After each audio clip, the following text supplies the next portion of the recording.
Hello everyone, welcome to our classes. This is Shubham Gupta here. Students, आज हम questions लेके आए हैं रेशियो प्रोपोर्शन के ऊपर। तो ये क्वेश्चंस एग्जाम में आए हुए हैं, प्रीवियस ईयर्स क्वेश्चंस हैं। तो मैं आपको सबसे आसान तरीका बताऊंगा इनको शॉर्टकट सॉल्व करने का। जैसे कि आपने मेरे लेक्चर्स पढ़े होंगे तो आप ये खुद भी सॉल्व कर सकते हो। आपको क्या बोला हुआ है बच्चों? आपको बोला है two numbers are in the ratio of 4:5। तो एक नंबर को ए मान लो, ए को बी मान लो। इनकी रेशियो क्या है? 4:5। तो ये लिखा 4, ये लिखा 5। बच्चों एक बात याद रखना, जब भी आपको दो नंबर या तीन नंबर उनकी रेशियो इस टाइप से दी हो तो क्वेश्चन को इजी बनाने के लिए आप क्या करो, ए को 4 ही मान लो, जो ए नंबर है उसको 4 ही मान लो, और जो बी नंबर है उसको 5 ही मान लो।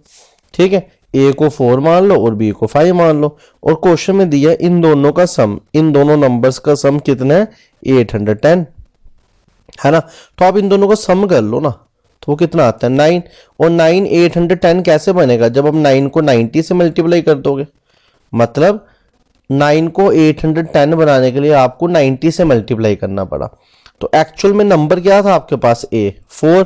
तो आप इसको भी क्या कर दो, 90 से मल्टीप्लाई। तो कितना आ गया? 360। और बी क्या है? 5। उसको भी कर लो 90 से मल्टीप्लाई। तो कितना आ गया? 450। तो आपके पास जो ए नंबर है वो एक्चुअल में 360 आएगा, और जो बी नंबर है वो आपका 450 आएगा। इस तरीके से आप ये क्वेश्चंस कर सकते हो। ए सम ऑफ 9000 टोटल अमाउंट है। इसको डिस्ट्रीब्यूट किया 3 बंदों में, ए बी और सी में, और किस रेशो में? 4:5:6। तो आपने बताना है ए और जो सी का शेयर है, ए और सी में जितने भी अमाउंट डिस्ट्रीब्यूट होगा उनमें डिफरेंस कितना है। ठीक है, तो आपने बताना है ए और सी में जितना भी अमाउंट डिस्ट्रीब्यूट हो रहा है उनमें डिफरेंस कितना है। तो फिर इसको उसी अप्रोच से करना है। ये आपके पास ए, ये बी और ये सी। ठीक है, इनको कितना कितना दिया है? 4, 5 और 6। ठीक है, आप क्या करो, जब रेशो इस हिसाब से दी हो तो आप सबको 4, 5 और 6 ही मान लो। मतलब ए को कितने पैसे मिले हैं? 4, बी को 5 और सी को 6। और अब इन तीनों का करो टोटल। तो 6 + 4 10, 10 + 5 15। ये 15 आ गया टोटल। और इस 15 को कितने अमाउंट है टोटल? एक्चुअल में जो 15 वो कितना है? 9000। तो इसको इक्वल टू ले लो 9000 से। ठीक है, तो कितना आ जाएगा? ए की वैल्यू कितनी होगी? 600। ए की वैल्यू कितनी होगी? 600। ठीक है, तो अब आपको क्या निकालना है? आपको ए और सी का डिफरेंस निकालना है। तो ए के पास 4 थे और ए की वैल्यू है 600। तो 4 की वैल्यू कितनी होगी? 2400। तो ये आ गया 2400। सी के पास 6 थे, ए की वैल्यू है 600। तो इसके पास कितनी आ जाएगी? 3600। तो सी को कितना पैसा मिला है? 3600। ए को कितना मिला है? 2400। ऐसे आप बी का भी निकाल सकते हो, मगर आपको तो बी पूछा ही नहीं है। आपको पूछा है ए और सी के शेयर में डिफरेंस। तो डिफरेंस क्या हुआ? 3600 माइनस 2400। तो आप बोल सकते हो 1200 रुपीज़ का डिफरेंस है ए और सी के शेयर में। तो ये इसका आंसर है। इस हिसाब से करते हैं वो क्वेश्चन जिनमें आपको सम ऑलरेडी दिया हो और आपको कुछ भी पूछ सकता है। तो ये अप्रोच। अभी एक और क्वेश्चन करेंगे। ठीक है, आई होप आपको इतना सा समझ आ गया। स्टूडेंट्स, ये आपके सामने नेक्स्ट क्वेश्चन है। ठीक है, तो नेक्स्ट क्वेश्चन में आपको अमाउंट कितना दिया हुआ है? आपको अमाउंट दिया हुआ है 7800 टोटल। ठीक है, और इसको डिस्ट्रीब्यूट किया है ए बी और सी के बीच में। ठीक है, ये डिस्ट्रीब्यूशन की है किसके बीच में? ए बी और सी के बीच में। और आपको ये कंडीशन दी हुई है ए इज 3/4 ऑफ बी। जो ए का शेयर है वो 3/4 है बी के शेयर से, और जो बी का शेयर है वो 2/3 है सी के शेयर से। आपको अभी भी डिफरेंस निकालना है किसके बीच में? बी और सी के शेयर के बीच में। तो फिर इसमें वही अप्रोच सेम रखेंगे। ये आपके पास 3 पर्सन्स हैं, ए बी और सी। ठीक है, अब रेशो कहाँ से लाए, है ना? तो आपको देखो ऐसा दिया हुआ है, एक सेकंड आपको बता दूं। ए दिया हुआ है, जो ए का शेयर है वो कितना है? 3/4 ऑफ बी। तो आप लिख सकते हो ना, ए बाई बी कितना होगा? 3/4। तो ए इज टू बी कितना होगा? 3:4। तो ए इज टू बी कितना दिया आपको? 3:4। ठीक है, अब वैसे ही बोला हुआ है जो बी है उसका शेयर कितना है? 2/3 ऑफ सी। तो इससे आप बी इज टू सी कितना निकाल सकते हो? 2:3। तो B/C क्या निकाल सकते हो 2:3। अब सबसे पहले आपको इस क्वेश्चन को सॉल्व करने के लिए A/B/C निकालना पड़ेगा। तो ये भी हमने ट्रिक से किया हुआ है ऑलरेडी, ये उनको समझ आ जाएगा जिन्होंने सब लेक्चर पढ़े हैं। अगर आप में से कोई ऐसा है जो आज फर्स्ट टाइम आ रहा है तो प्लीज़ पहले पुराने लेक्चर पढ़ लें। तो ये AB का शेयर लिख दिया और नीचे लिख दिया B और C का शेयर। तो ये मैंने आपको ट्रिक बताई थी, 3 × 2 6, 2 × 4 8 और 4 × 3 12। तो ये रेशियो आएगी क्या 6:8:12। सबके पास 2 है तो आप 2 को कैंसिल कर लो तो आएगा 3:4:4। ठीक है, जब आप 2 कैंसिल कर लोगे तो क्या आ जाएगा 3:4:6 आएगा इधर। ठीक है, तो ये रेशो आ जाएगी इसकी AB और C की। तो हम AB और C की एक्चुअल रेशो क्या लिखेंगे अब 3:4:6। फिर अभी हमने क्या सीखा, अभी हमने सीखा जो सम है वो कितना दिया आपको 7800। तो इन तीनों का जो टोटल है सम वो कितना आएगा, ठीक है 7 + 6 कितना आ रहा है 13, और वो किसके इक्वल आ रहा है 7800 के। वो किसके इक्वल आ रहा है 7800 के। तो आपको पता है अगर 13 को 6 से मल्टीप्लाई करें तो 78 आता है। ठीक है, तो 13 1 जा 13 6 जा और आगे 100। A की वैल्यू 600 है। आपको B और C का रेशो निकालना है, सॉरी डिफरेंस निकालना है। B और C के अमाउंट का क्या निकालना है डिफरेंस।